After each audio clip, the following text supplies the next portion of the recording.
उर्दू सफ़ा को सब्सक्राइब कीजिए और आने वाली हर नई वीडियो के लिए घंटी दबाइए। यस बॉस, आप बेफिक्र रहें, मॉरिस में ये मुझसे छुप नहीं सकते, हेरोल्ड ने जवाब देते हुए कहा और बर्कले ने रसीवर रख दिया। ये इमरान को हलाक करने का शानदार मौका है। एसएच के नज़दीक तो वो वापस पाकिस्तान जा चुका है। रसीवर रखकर बर्कले ने बड़बड़ाते हुए कहा और चंद मिनट बाद ही उसने एक बार फिर सफ़ेद फ़ोन का रसीवर उठा लिया। यस बॉस, दूसरी तरफ से सेक्रेटरी की आवाज़ सुनाई दी। हेरोल्ड का नाम और हुलिये वगैरह लिखवा दिए हैं? बर्कले ने पूछा। यस बॉस, सेक्रेटरी ने मौतमाना लहजे में जवाब दिया। ओके, अब मेरी बात सुन लो, मैं अब इन लोगों के खात्मे तक स्पेशल प्रोजेक्ट पर रहूँगा। अगर कोई अहम और एमरजेंसी हो तो मुझे एक्सी ट्रांसमीटर पर कॉल करनी है और मैं भी उसी ट्रांसमीटर पर ही राब्ता करूँगा। ओके, बर्कले ने कहा। यस बस बॉस, सेक्रेटरी ने जवाब देते हुए कहा और बर्कले ने फ़ोन रखकर एक तवील सांस लिया और फिर मेज़ पर पड़ी अली इमरान की फाइल उठाकर उसने मेज़ की दराज में रखी और कुर्सी से उठ खड़ा हुआ। एक नज़र देखने के बाद वो तेज़ तेज़ कदम उठाता बैरूनी दरवाजे की तरफ बढ़ गया। स्पेशल फ्लाइट ने इमरान और उसके साथियों को 8 घंटे की मुसलसल प्रवास के बाद फ्लोरिडा के बड़े और मरकजी शहर मूरस के एयरपोर्ट पर उतार दिया। चूंकि उनके पास कागजात मुकम्मल थे और मज़ीद कोई ऐसी चीज़ भी ना थी जिसकी वजह से किसी को कोई एतराज़ होता, इसलिए सारे मराहिल वो तेज़ी से मुकम्मल करके एयरपोर्ट की इमारत से बाहर आ गए। आओ, इमरान ने सीढ़ियों पर रुककर इधर उधर देखते हुए कहा और फिर तेज़ तेज़ कदम उठाता वो बाईं तरफ को बढ़ने लगा जिधर बड़ी बड़ी दुकानें थी। टैक्सी स्टैंड तो दाईं तरफ है, जूलिया ने हैरान होकर कहा। यह बर्कले का शहर है और वो ब्लैक थंडर का सुपर एजेंट है, इसलिए हमें यहाँ हर लिहाज से मोहतात रहना होगा, वरना किसी भी लम्हे किसी तरफ से होने वाली फायरिंग हमारा खात्मा बलखैर कर सकती है। इन मुल्कों में टैक्सियों का निज़ाम ऐसा है कि इंतहाई आसानी से मालूमात हासिल की जा सकती हैं। इमरान ने जवाब दिया और जूलिया ने इस बात में सर हिला दिया। तो क्या बस में सफ़र होगा? सफदर ने पूछा। हाँ, हम यहाँ शहर में भी नहीं रहेंगे, नवाही इलाके ब्रांडले में होंगे, इमरान ने कहा और थोड़ी देर बाद वो एक बस में बैठे और दरमियान से गुजर रहे थे। इमरान की हिदायत के मुताबिक बस स्टॉप पर ख़रीदे जाने वाले अखबारात इन सब ने अपने चेहरों के आगे कर दिए थे, जिससे वो अखबार पढ़ने में इंतहाई मसरूफ़ थे। बस में कई दूसरे मुसाफिर भी इसी तरह अखबार पढ़ने में मसरूफ़ थे, क्योंकि एक्रीमिया में रिवाज ही यही था। अखबार पढ़ने के लोग अपना वक्त ज़ाया ना करते थे, बल्कि सफ़र के दौरान ज़्यादा अखबार पढ़ा जाता था। इसी तरह उनके हुलिये भी चेक ना हो सकते थे। 1 घंटे तक मुख्तलिफ स्टॉप्स पर रुकने के बाद बस शहर के बाहर आ गई और अब उसका रुख नवाही इलाके ब्रांडले की तरफ था। ब्रांडले एक बड़ा सा कस्बा नुमा शहर था जो मूरस से मुल्हिका था, लेकिन सारे का सारा फैक्ट्री एरिया था, इसलिए वहाँ इन फैक्ट्रियों में काम करने वाले अफराद की अक्सरियत रहती थी। मूरस के रहने वाले कम ही लोग वहाँ का रुख करते थे। 1 घंटे बाद बस ब्रांडले के स्टॉप पर थी और चूंकि इस बस का आखिरी स्टॉप था, इसलिए बस रुकते ही सारे मुसाफिर उठ खड़े हुए। इमरान और उसके साथी भी नीचे उतर आए और इमरान पैदल चलता हुआ आगे बढ़ता चला गया। उसके साथी खामोशी से उसकी पैरवी कर रहे थे। थोड़ी देर बाद वो एक शॉपिंग मार्केट के बड़े मेन गेट में दाखिल हो गए। मार्केट खासी बड़ी थी और उसमें तकरीबन हर किस्म के सामान की बड़ी बड़ी दुकानें थी। इमरान ने अपने साथियों को इधर उधर फिरने का इशारा किया और वो इलेक्ट्रॉनिक्स की दुकान की तरफ बढ़ गया। जी साहब, सेल्समैन ने कारोबारी अंदाज में मुस्कुराते हुए कहा और इमरान के करीब आने पर पूछा। अड्डे स्कॉट दफ्तर में है? इमरान ने पूछा और सेल्समैन चौंक पड़ा। यस सर, मगर आप मुझे हुक्म दें, मैं आपकी खिदमत के लिए तैयार हूँ, सेल्समैन ने कहा। मुझे इससे ज़रूरी काम है, इमरान ने जवाब दिया। ओ अच्छा, दाएं हाथ पर चले जाएं, आखिर में उनका दफ्तर है, सेल्समैन ने कहा और गाहक की तरफ मुतवज्जा हो गया। इमरान ने इस रास्ते पर आगे बढ़ गया जिसके मुतालिक सेल्समैन ने बताया था। दरवाजे के बाहर अड्डे स्कॉट की नाम की तख्ती मौजूद थी। वो फ़ोन पर किसी से बात करने में मसरूफ़ था। इमरान ने दरवाजे को धकेल कर खोला और अंदर दाखिल हो गया। अंदर मौजूद अड्डे स्कॉट ने चौंक कर इमरान की तरफ देखा और फिर मेज़ की दूसरी तरफ मौजूद कुर्सियों में से एक कुर्सी पर बैठने का इशारा किया। जब वो खुद इस तरह फ़ोन पर बातचीत में मसरूफ़ रहा, चंद लम्हों बाद इसने रिसीवर रख दिया। यस सर, हुक्म फरमाएं, मैं आपकी क्या खिदमत कर सकता हूँ, स्कॉट ने इमरान की तरफ मुतवज्जा होते हुए कहा। क्या तुम्हें रूथ की खिदमत से फुर्सत मिल गई है जो अब दूसरों की खिदमत करने लगे हो, इमरान ने मुस्कुराते हुए कहा और स्कॉट बेइख्तियार चौंक पड़ा। क्या मतलब, आप कौन हैं? डिस्कार्ड ने इंतहाई सख्त भरे लहजे में कहा। आपके चेहरे पर भी हैरत के तासुरात उभर आए थे। یہ بات روت سے پوچھ لو کہ اس نے کس کو اپنا بھائی بنایا تھا۔ عمران نے مسکراتے ہوئے کہا۔ روت کا بھائی؟ میں سمجھا نہیں، یہ آپ بار بار میری وائف کا نام کیوں لے رہے ہیں؟ آپ پلیز کھل کر بات کریں۔ اسکاٹ نے اس بار قدرے تلخ لہجے میں کہا۔ میں نے بھائی کہا ہے، کچھ اور تو نہیں کہا۔ تم اس قدر سیکھوا کیوں ہو رہے ہو؟ عمران نے اس بار مسکراتے ہوئے اپنی اصل آواز میں اسکاٹ کے بھاری وجود کے ہونے کے باوجود بے اختیار کرسی سے اچھل گیا۔ کیا یہ آواز تو عمران کی ہے؟ اوہ! اسکاٹ کی حالت دیکھنے والی تھی۔ شکر ہے کہ تمہاری یادداشت ابھی قائم ہے، ورنہ مجھے تو یقین تھا کہ اتنے عرصے میں کہیں روت کی جوتیوں نے تمہارے سر کے بالوں کے ساتھ ساتھ عقل بھی غائب نہ کرتی ہو۔ عمران نے جواب دیا۔ اوہ عمران تم، اور اس طرح اچانک؟ اسکاٹ نے بے اختیار چیختے ہوئے کہا، اور دوسرے لمحے وہ میز کی دوسری طرف سے نکل کر اس طرح عمران کی طرف جھپٹا جیسے اس کی گردن دبا کر اسے ختم کر دے گا۔ عمران اچھل کر کھڑا ہوا ہی تھا کہ اسکاٹ نے بے اختیار بازو پھیلائے اس سے لپٹ گیا۔ تم عمران، تم یہاں اس طرح؟ اوہ کس قدر خوش قسمت دن ہے کہ میں ایک بار پھر اپنے محسن سے مل رہا ہوں۔ اسکاٹ نے عمران کو بھینچتے ہوئے انتہائی مسرت بھرے لہجے میں کہا۔ ارے کمزور آدمی ہوں، میری پسلیاں۔ عمران نے جان بوجھ کر اس طرح بھینچے لہجے میں کہا جیسے اسے تکلیف ہو رہی ہو، اور اسکاٹ نے بے اختیار اسے چھوڑ کر پیچھے ہٹ گیا، لیکن اس کا چہرہ بری طرح پھڑپڑا رہا تھا اور آنکھوں میں مست اور بے پناہ چمک تھی۔ کب آئے، کیسے آئے، کیوں آئے؟ نے ایک بار پھر اس کی طرف بڑھتے ہوئے کہا۔ وہ شاید مفود و مسرت میں ایک بار پھر اسے گلے ملنا چاہتا تھا۔ بس اب میری پسلیاں مزید برداشت نہیں کر سکتی۔ اور سنو، فی الحال اپنے یہ 3 سوالات معطل سمجھو۔ میرے باہر دوست موجود ہیں اور اب تک کاؤنٹروں پر گھوم کر مارکیٹ سیکیورٹی نظروں میں مشکوک ہو چکے ہوں گے، اس لیے فوری طور پر مجھے ایسی جگہ بتاؤ جہاں ہم کچھ روز اطمینان سے رہ سکیں، پھر تفصیل سے بات ہوگی۔ عمران نے کہا۔ اوہ تو یہ بات ہے، اسکاٹ نے کہا اور گھوم کر وہ واپس مڑا۔ اس نے اپنی کرسی کے اوقا میں موجود ایک الماری کھولی اور اس میں ایک کانفیڈینشیل باکس نکال کر اس نے میز پر رکھا۔ کوٹ کی جیب سے چابی نکال کر اس نے باکس کھولا اور اس کے ایک خفیہ خانے سے اس نے چابیوں پر مشتمل ایک رنگ نکالا، جس کے ساتھ باقاعدہ لوہے کی چھوٹی سی پلیٹ بھی منسلک تھی۔ ہوائی ساکس کالونی کی کوٹھی نمبر 12 تمہارے لیے ہر لحاظ سے ٹھیک ہے۔ اسلحہ، 2 کاریں، کھانے پینے کا سامان، میک اپ باکس، سب کچھ وہاں موجود ہے۔ اسکاٹ نے رنگ عمران کی طرف بڑھاتے ہوئے کہا، اور فون نمبر اور اپنی رہائش گاہ کا فون نمبر بھی بتا دو۔ فی الحال بات چیت فون پر ہی ہوگی۔ عمران نے رنگ لیتے ہوئے کہا اور اسکاٹ نے جیب سے بٹوا نکالا اور پھر بٹوے سے ایک نمبر نکال کر عمران کے ہاتھ میں رکھ دیا۔ شکریہ، فی الحال بھابی روت سے بات نہ کرنا، عمران نے کہا اور تیزی سے دروازے کی طرف بڑھ گیا۔ وہ دوبارہ مارکیٹ میں موجود گاہکوں کے ہجوم میں پہنچ چکا تھا۔ اس نے ہاتھ لہرا کر مخصوص انداز میں اپنے ساتھیوں کو باہر آنے کا کہا۔ وہ تیزی سے مین گیٹ کی طرف بڑھ گیا، ایک کو لے کر اس کے ساتھی بھی باہر آ گئے۔ عمران نے مارکیٹ سے باہر ایک بخشال نقشہ خریدا اور پھر اسے جیب میں ڈال کر وہ پیدل ہی آگے بڑھ گیا۔ کیا ہوا، تم نے خاصی دیر لگا دی، جولیا نے قریب آتے ہوئے کہا۔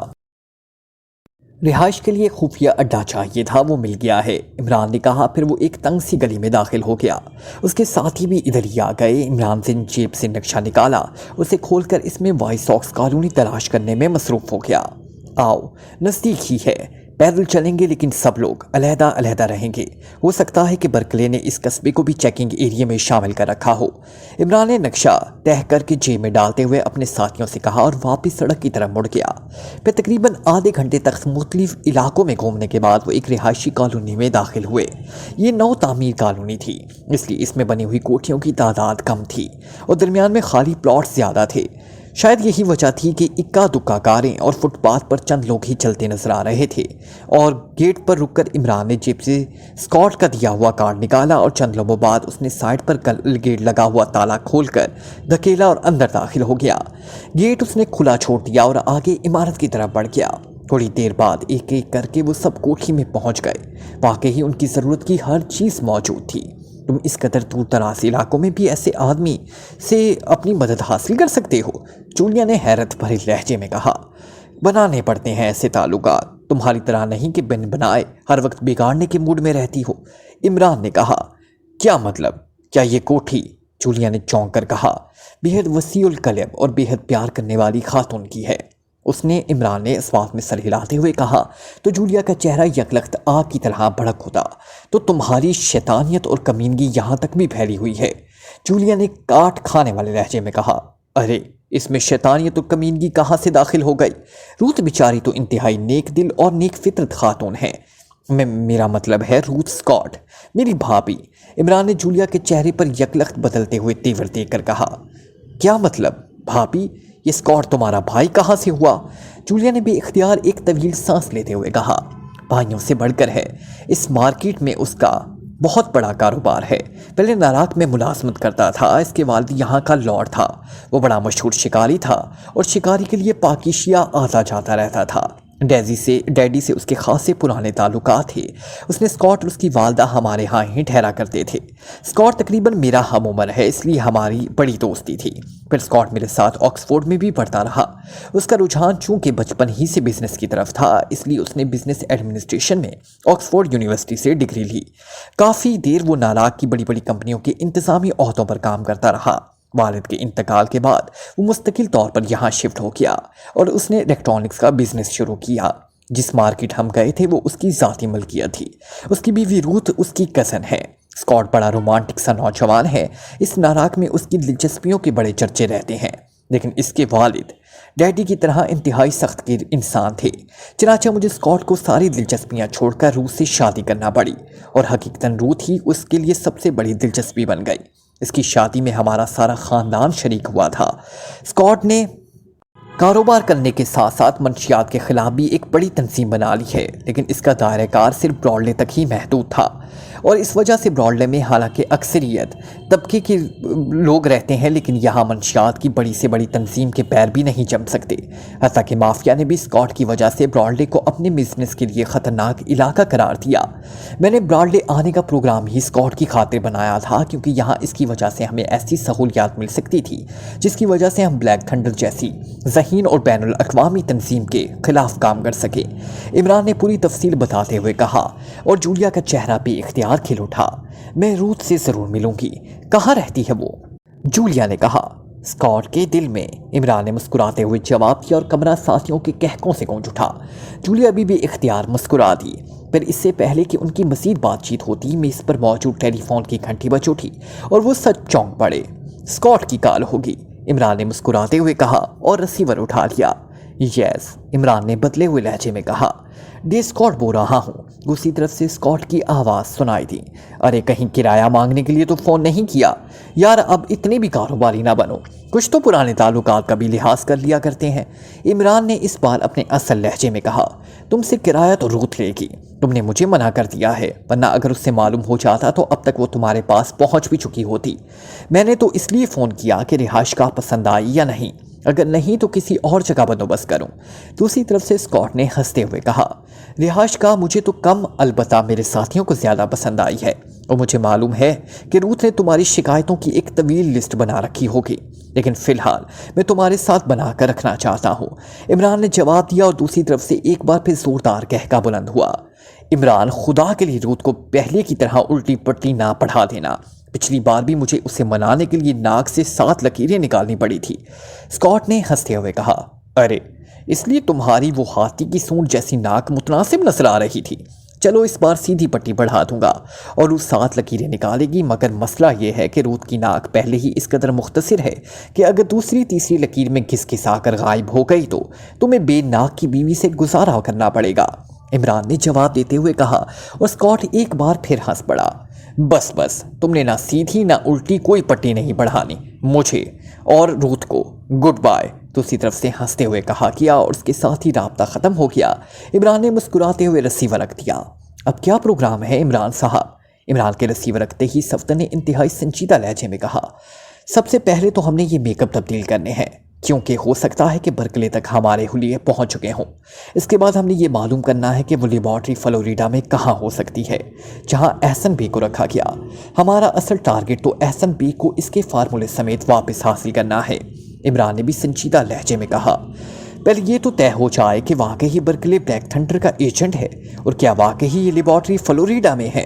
ہو سکتا ہے کہ ہم غلط راستے پر چل رہے ہوں، صفدر نے جواب دیتے ہوئے کہا۔ ہاں عمران صاحب، پہلے حتمی طور پر طے کر لیں کہ ہم واقعی درست لائن پر کام کر رہے ہیں، پھر مزید اقدامات کیے جائیں گے، کیپٹن شکیل نے کہا۔ اوکے، اگر کیپٹن شکیل کا خیال بھی یہی ہے تو ٹھیک ہے، میں کل فلوریڈا کے نام اخبارات میں اشتہار شائع کرا دیتا ہوں کہ جو کوئی ہمیں برکلے کے بلیک تھنڈر سے تعلقات کے بارے میں ثبوت مہیا کرے گا اور اس کی خفیہ لیبارٹری کا محل وقوع بتائے گا اسے بھاری انعام دیا جائے گا۔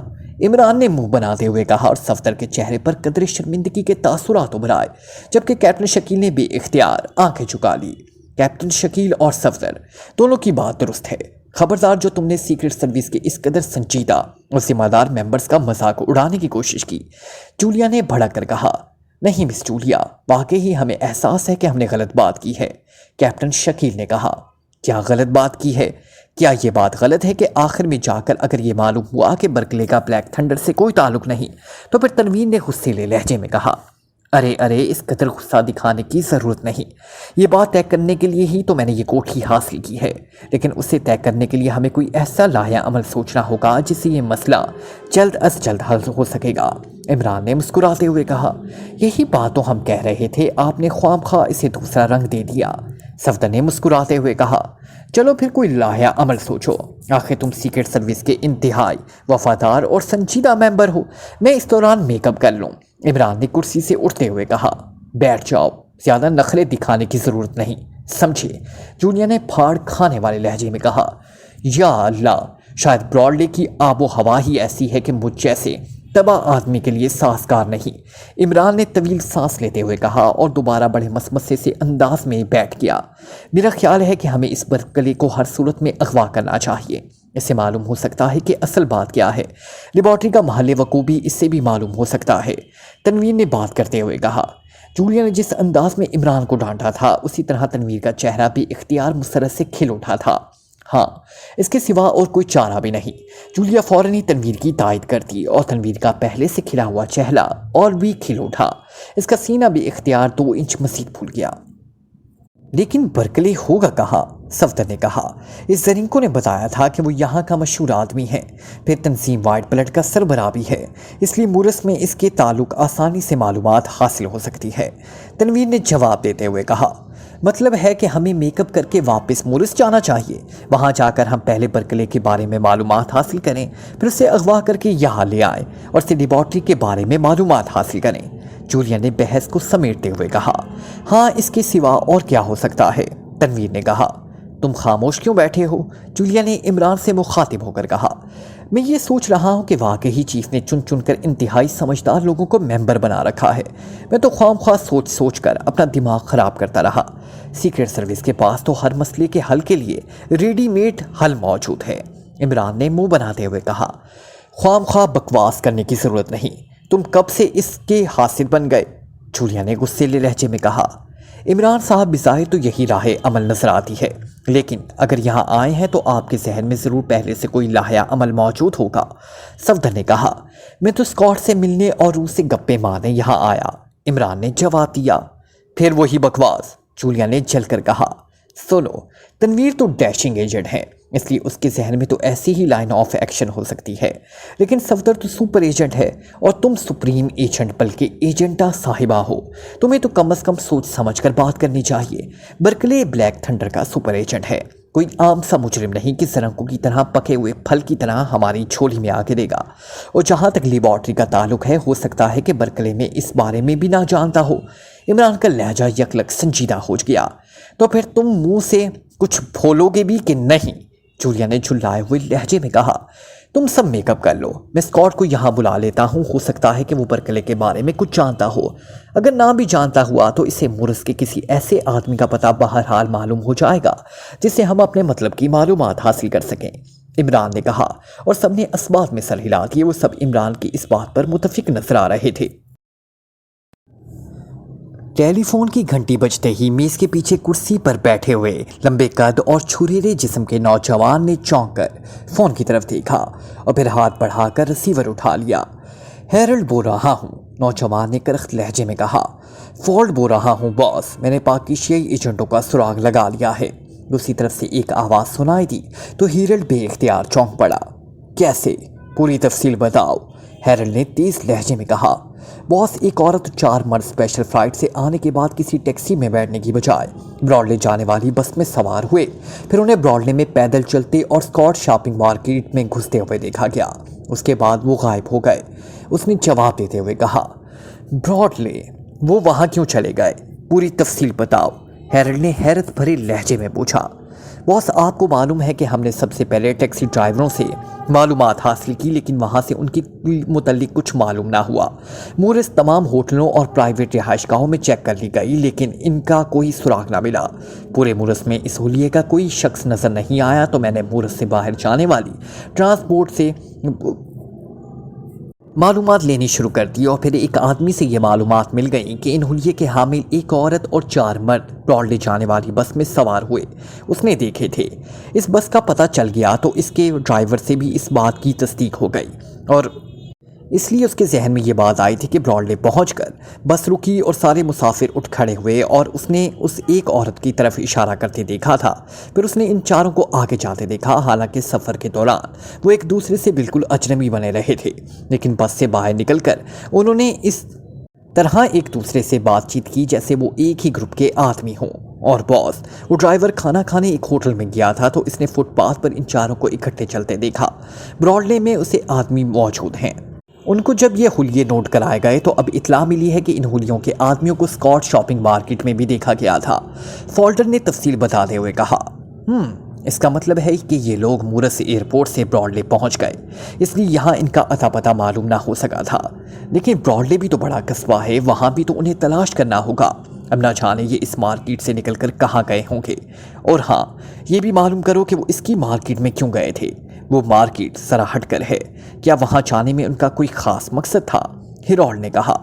बॉस, मैंने इस पर सोचा था, हो सकता है मेरे जहन में जो बात आई है वो गलत हो, लेकिन मेरा ख्याल है कि ये तो वहाँ स्कॉट से मिलने गए थे। आप जानते तो हैं कि स्कॉट की एक बाकायदा तंजीम मौजूद है जो मंशियात के ख़िलाफ़ काम करती है और ख़ासी ताकतवर तंजीम है। और फिर स्कॉट के मुतल्लिक मैंने सुना है कि उसके वालिद पाकिशिया के बड़े लॉर्डों से ख़ासे ताल्लुकात रहे हैं। वो मशहूर शिकारी था और पाकिशिया जाता रहता था। फॉल्टर ने जवाब दिया तो हैरल्ड पे इख्तियार चौंक पड़ा। ओहो, तुम्हारा ख्याल दुरुस्त हो सकता है, वो यकीनन स्कॉट के पास ही गए होंगे। क्या तुम उसे चेक कर सकते हो? हैरल्ड ने कहा। जी बॉस, इसके लिए इस स्कॉट पर हाथ डालना पड़ेगा। आप जानते तो हैं कि फॉल्टर ने फिक्रा अधूरा छोड़ते हुए कहा। मैं समझ गया हूं कि तुम क्या कहना चाहते हो। कहाँ से बोल रहे हो तुम? हैरल्ड ने कहा। रिचमंड क्लब से, फॉल्टर ने जवाब देते हुए कहा। वहीं रुको, मैं आ रहा हूँ, हैरल्ड ने कहा और हाथ मारकर उसने ट्रिगर दबाया और फिर तेज़ी से नंबर डायल करने शुरू कर दिए। जॉनसन बोल रहा हूँ। राब्ता कायम होते ही दूसरी तरफ से एक आवाज़ सुनाई दी। हैरल्ड बोल रहा हूँ। जॉनसन, तुम ब्रॉडले के स्कॉट को जानते हो? हैरल्ड ने पूछा। यस बॉस, अच्छी तरह जानता हूँ, दूसरी तरफ से कहा गया। तुम्हारा मशकूक आदमी कुछ स्कॉट के पास ब्रॉडले पहुँचे हैं और फिर वहाँ से गायब हो गए हैं, और तुम्हें मालूम है कि चीफ ने इनके बारे में सख्त हिदायत दे रखी हैं, इसलिए हमें स्कॉट को टटोलना होगा। और ये जानते हो कि स्कॉट के ब्रॉडले में क्या हैसियत है, इसलिए लाया अमल कुछ अलग किस्म का इख्तियार करना होगा। हैरल्ड ने कहा। यस बॉस, इसके लिए हमें खसूसी इक़दाम करने होंगे। स्कॉट हमारे लिए मुसीबत भी बन सकता है। वह ऐसा आदमी है कि माफिया भी इससे डरती है। मेरा ख्याल है कि मेकअप करके ब्रॉडले जाएं। मैं स्कॉट की रिहाइशगाह के बारे में जानता हूँ, उसकी खुफिया निगरानी करें और फिर जैसे ही स्कॉट वहाँ पहुँचे हम अंदर दाखिल हो जाएं। जहाँ तक स्कॉट की ज़ुबान खोलने का ताल्लुक है, इसका एक ही तरीका है कि उसके सामने उसकी बीवी पर तशद्दुद किया जाए। स्कॉट अपनी बीवी से भी पनाह मोहब्बत करता है, इसलिए वो यकीनन ज़बान खोल देगा। उसके बाद हम खामोशी से उसे और उसकी भूवी रूथ को ख़त्म करके वापस आ जाएंगे। जॉनसन ने जवाब देते हुए कहा। ठीक है, तुम ऐसा करो कि मेकअप करके और अपने 2 साथियों को लेकर रिचमंड क्लब पहुंचो। फौरन वहां मौजूद है। मैं भी मेकअप करके वहां पहुंच रहा हूं और फौरन रास्ते में मास्क मेकअप कर लेगा और फिर हम इकट्ठे ही कार में ब्रॉडले रवाना हो जाएंगे। हैरल्ड ने कहा। यस बॉस, मैं आधे घंटे के अंदर पहुंच जाऊंगा, जॉनसन ने कहा और हैरल्ड ने ओके कहकर रिसीवर रख दिया और फिर उठकर वो तेज तेज कदम उठाता मुल्हिका कमरे की तरफ बढ़ गया जहां मेकअप का सामान मौजूद था। फिर 15 मिनट बाद जब वो इस कमरे से निकला तो ना सिर्फ उसका चेहरा यकसर बदल चुका था बल्कि इसके लिबास भी तब्दील कर लिया गया था। थोड़ी देर बाद उसकी कार अपने खुफिया हदूद से निकलकर रिचमंड क्लब की तरफ बढ़ी चली जा रही थी। रेस्टोरेंट क्लब के कंपाउंड गेट से ज़रा आगे करके उसने कार रोकी, फिर नीचे उतरकर उसने मखसूस अंदाज में अपने सर पर हाथ मारा। ये इशारा फॉल्ट के था कि वो समझ आए कि वो हिरोल्ड ही है। वाकई ही चंद लम्हों बाद एक सतून की ओर से एक आदमी निकलकर तेज तेज कदम उठाता कार की तरफ आता दिखाई दिया। ये फॉल्ट था, दरमियाने और ठोस जिस्म का मालिक। वो तेज तेज कदम उठाता चला रहा था। आप मेकअप में हैं बॉस, फोल्टर ने करीब आकर कहा। हाँ, जॉनसन अपने दो साथियों के साथ आ रहा है, हमने स्कॉट को पकड़ना है, हेरोल्ड ने कहा और फोल्टर ने इस्बात में सर हिला दिया। फिर जॉनसन खुद ड्राइविंग सीट पर बैठ गया, जबकि उसके दोनों साथी फोल्टर के साथ ही ऊपरी सीट पर बैठ गए। चंद लम्हों बाद होल्डर आकर फ्रंट सीट पर बैठ गया और जॉनसन ने कार आगे बढ़ा दी। फोल्टर के लिए मास्क मेकअप ले आए हो? हेरोल्ड ने जॉनसन से मुखातिब होकर कहा। यस बॉस, डैशबोर्ड में बॉक्स मौजूद है, जॉनसन ने कहा और हेरोल्ड ने डैशबोर्ड खोला और इसमें से मास्क मेकअप बॉक्स निकालकर उसने ऊपरी सीट पर मौजूद फोल्डर को देते हुए कहा। उसे मेकअप करने की हिदायत कर दी और फोल्डर मेकअप करने में मसरूफ हो गया। हमें पहले मालूम करना होगा कि स्कॉट किस वक्त घर आता है, हेरोल्ड ने जॉनसन से कहा। बॉस, मैंने एक और बात सोची है, अगर हम चाहते हैं उसकी बीवी को काबू में कर लें तो फिर उससे फ़ोन कराकर स्कॉट को फौरी तौर पर घर बुला सकते हैं, वरना हो सकता है कि हमें तवील इंतज़ार करना पड़े और इस सूरत में हम मशकूक भी हो सकते हैं, जॉनसन ने कहा और हेरोल्ड ने इस्बात में सर हिला दिया। फिर 1 घंटे बाद उनकी कार ब्रॉडवे में दाखिल हो गई। तुम स्कॉट की रिहाइशगाह के बारे में जानते हो? हेरोल्ड ने जॉनसन से पूछा। यस बॉस, जॉनसन ने जवाब दिया। इसकी रिहाइशगाह पर पहरा वगैरह तो होगा ही, हेरोल्ड ने कहा। ओ नहीं बॉस, वो सीधे सादे अंदाज में रहता है, चंद मुलाजिम होंगी, उसकी बीवी भी घरेलू औरत है, बच्चे हैं, लेकिन वो नाराक में पढ़ते हैं। स्कॉट मेरा ज़ाती दोस्त है, इसलिए मैं अक्सर उसके घर आता जाता रहता हूँ, जॉनसन ने जवाब दिया और हेरोल्ड ने इस्बात में सर हिला दिया। थोड़ी देर बाद उनकी कार एक कॉलोनी में दाखिल हो गई। कॉलोनी में बड़ी कोठियों पर मुश्तमिल थी। फिर कार एक कोठी के करीब आकर रुक गई। आप कार के अंदर ही रहें, मैं बात करता हूँ, जॉनसन ने कार रोककर नीचे उतरते हुए कहा। फिर वो कॉल बेल के बटन की तरफ बढ़ गया। उसने कॉल बेल का बटन प्रेस कर दिया और फिर एक कदम पीछे हटकर खड़ा हो गया। चंद लम्हों बाद साइड फाटा खुला और एक अधिक उम्र आदमी बाहर आ गया। उसके जिस्म पर बाकायदा यूनिफॉर्म थी। मिस्टर स्कॉट से मिलना है, जॉनसन ने आने वाले से कहा। वो दफ्तर में होंगे, यहाँ तो रायत गए आते हैं, आने वाले ने मौतबाना लहजे में जवाब देते हुए कहा। इनकी बेगम तो होंगी, जॉनसन ने कहा। हाँ वो तो है, मगर, मुलाजिम ने कदरे झिझकते हुए लहजे में कहा। उन्हें जाकर कहो कि नाराग से जॉनसन आया है, जाओ, जॉनसन ने कदरे सख्त लहजे में कहा और मुलाजिम सर हिलाता हुआ वापस मुड़ा ही था कि जॉनसन तेजी से उसके पीछे लपका। फिर अंदर से मुलाजिम की चीख सुनाई थी, लेकिन जॉनसन बाहर ना आया था। हेरोल्ड समझ गया कि वो अंदर बाकी मुलाजिमों को कवर करने गया होगा। फिर तकरीबन 10 मिनट बाद फाटक खुल गया और जॉनसन की शक्ल नजर आई। बॉस, मैंने मुलाजिमों को ऑफ और स्कॉट की बीवी को बेहोश कर दिया है, वो बरामदे में आ गई थी, जॉनसन ने तेजी से कार ड्राइविंग सीट पर बैठते हुए कहा और दूसरे लम्हे उसने कार तेजी से अंदर बढ़ा दी। फिर वो बाकी साथियों के साथ अंदर दाखिल हो गया। उसने स्कॉट की बीवी की तरफ देखते हुए कहा कि ये रूथ है, स्कॉट की बीवी। जॉनसन ने औरत की तरफ इशारा करते हुए कहा, उसे उठाकर अंदर ले जाओ और फोल्डर, तुम कहीं से रस्सी ढूंढो जबकि बाकी अफराद इधर उधर छुप जाएं ताकि अगर कोई आ जाए तो उसे कवर किया जा सके, हेरोल्ड ने सबको हिदायत देते हुए कहा और जॉनसन ने आगे बढ़कर बरामदे में मौजूद रूथ को उठाकर कांधे पर लादा और तेजी से इमारत की अंदरूनी तरफ को बढ़ गया। एक बड़े से कमरे में उसने सोफे पर रूथ को लिटा दिया। मुलाजिम कहाँ है, हेरोल्ड ने पूछा। एक तो वहीं गेट के पास ही पड़ा हुआ है, जबकि 2 बावर्ची खाने में पड़े हैं, बस 3 थे, जॉनसन ने कहा। उन्हें उठाकर किसी एक कमरे में डाल दो, हेरोल्ड ने कहा और जॉनसन सर हिलाता हुआ बाहर निकल गया। उसी लम्हे फोल्डर अंदर दाखिल हुआ तो उसके हाथ में रस्सी का एक बंडल मौजूद था।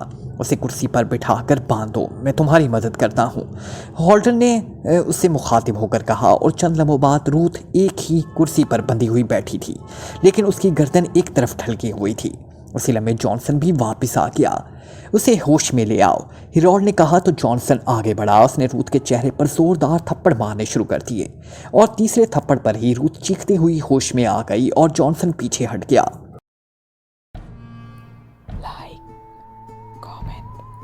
Share, press the bell icon.